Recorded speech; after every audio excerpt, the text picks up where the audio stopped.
एक ये नियम देखिए क्या है राउट का नियम। जब भी हम लोग क्या करते हैं कोई भी सॉल्यूशन बनाते हैं तो अभी तक सॉल्यूशन मैंने बताया था किसके लिए था? राउट के नियम से पहले कौन सा नियम? एक वन हाफ का नियम ये बताता है कि जब भी हम क्या करते हैं कि एक क्या है हमारा सॉल्यूशन है और दूसरा हमारा क्या है शुद्ध विलायक। और शुद्ध विलायक और सॉल्यूशन के बारे में जो नियम था वो हमारा किसका था? वन हाफ का नियम था। ये राउट का नियम ये बताता है और ये इस चीज को दिखाता है जब एक लिक्विड में दूसरे लिक्विड को हम मिक्स करते हैं।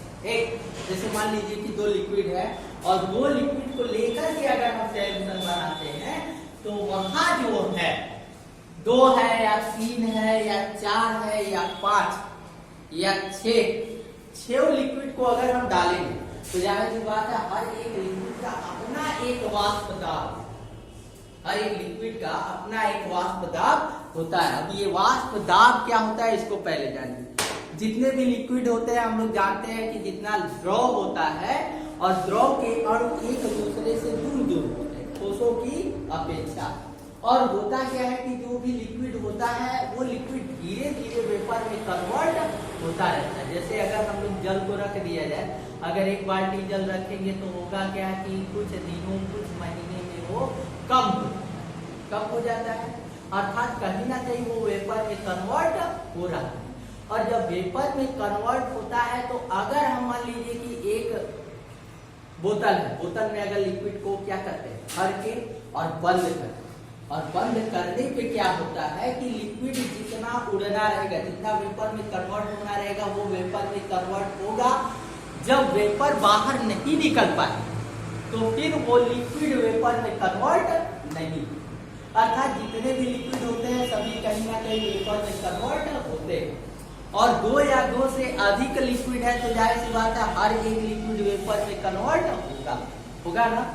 अगर मान लीजिए कि 2 लिक्विड ले लें, 3 लिक्विड ले लें और 3 लिक्विड या 4 लिक्विड का लेकर के सॉल्यूशन बनाएंगे तो कहीं ना कहीं चारों क्या करेंगे वेपर में कन्वर्ट होंगे। और जब वेपर में कन्वर्ट होंगे तो अगर हम उसको बंद कर देंगे, एक जो पात्र हमारा है बंद कर देंगे तो पात्र की दीवार अर्थात पात्र के ढक्कन जो होगा उस पर जो वेपर होता है वो दाब होता है और उसी को हम लोग क्या कहते हैं? वाष्प दाब। ठीक।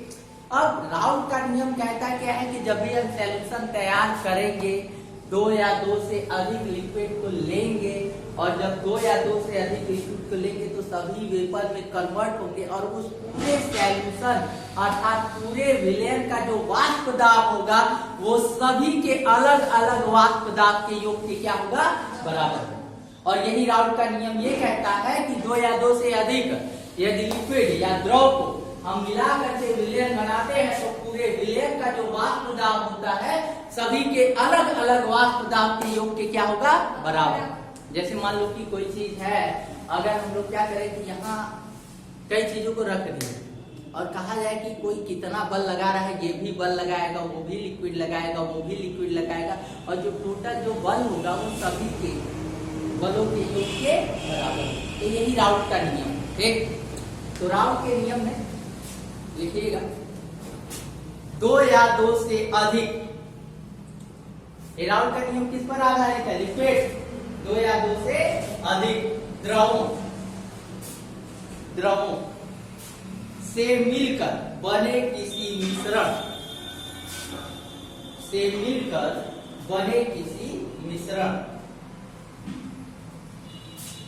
किसी मिश्रण का निश्चित ताप पर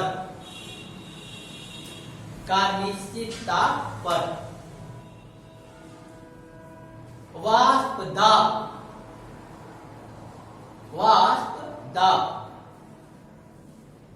उस मिश्रण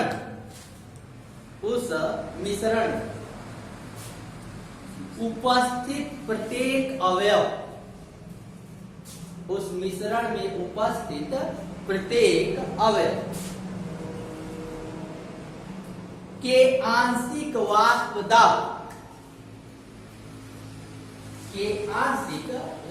दाब के योग के बराबर,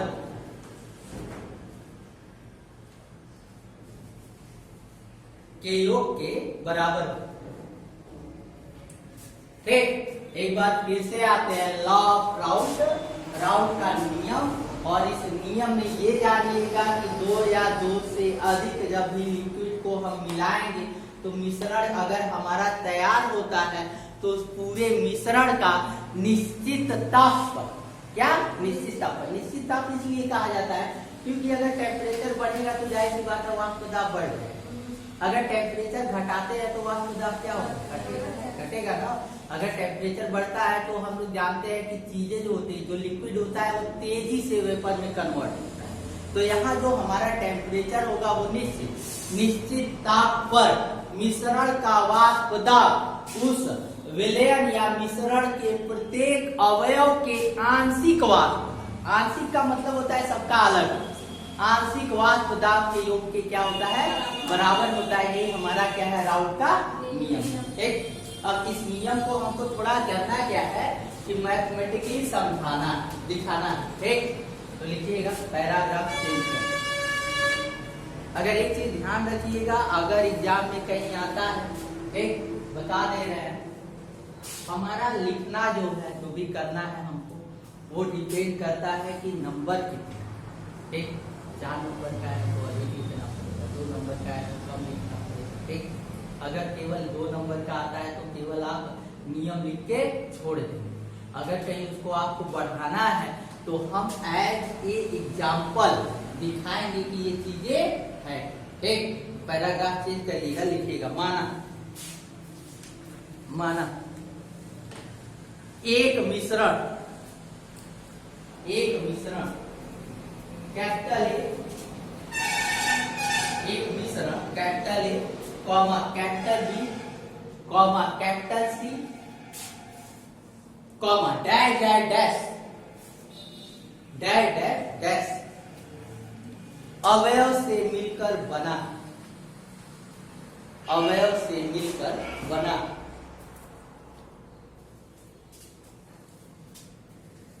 तथा इन अवयव के आंशिक वाष्प दाब, तथा इन अवयव के आंशिक वाष्प दाब,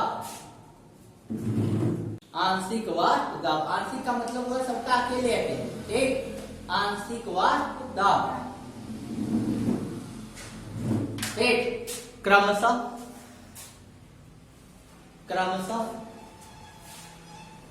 पीए, एक पी का मतलब बाबू क्या होगा, आंशिक वाष्प दाब किसका, एक है। एक कॉमा पीबी, ऐसे ही कॉमा करके लिखते जाइए, पीबी आ जाओ comma PC dash dash dash, PC dash dash dash. एक तो राउट के नियमानुसार, तो राउट के नियमानुसार सेल्यूस, राउट के नियमानुसार मिश्रण का कुल वाष्प दाब, मिश्रण का कुल वाष्प दाब। अब यहाँ बाबू ध्यान से देखिए, मिश्रण का कुल वाष्प दाब हम किससे डिनोट कर रहे, किससे नोटेट कर रहे, एक क्या लिखे हैं यहाँ देखो, एक चीज हमने विलयन नहीं लिया है, मिश्रण लिया है। इसमें भी कुछ चीजें हैं मिश्रण, जैसे मान लो कि अगर हम करते क्या है, जल और जल में पेट्रोल को डालें, तो जाहिर सी बात है कि दोनों लिक्विड फॉर्म नहीं है, लेकिन जल में पेट्रोल मिलेगा नहीं, समांगी तो बनेगा नहीं। और जब समांगी नहीं बनेगा तो वहां हम विलयन न करके क्या कहेंगे, मिश्रण। ठीक, और मिश्रण को हम क्या कहते हैं, मिक्सर कहते हैं। अर्थात पीएम, पीएम का मतलब हुआ कि टोटल मिश्रण जो है उसका वाष्प दाब सभी के आंशिक वाष्प दाब के क्या होगा, बराबर। अर्थात पीएम अर्थात pressure of mixture equal to होगा pressure of A plus pressure of B plus pressure of C plus dash dash. यही है किसका नियम, राउट। मैथमेटिकली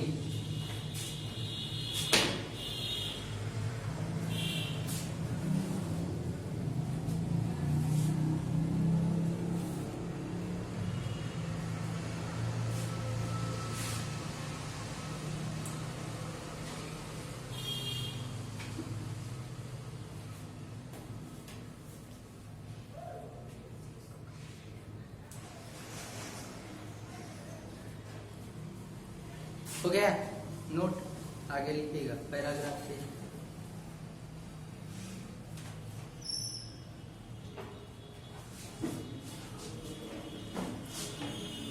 आगे लिखिएगा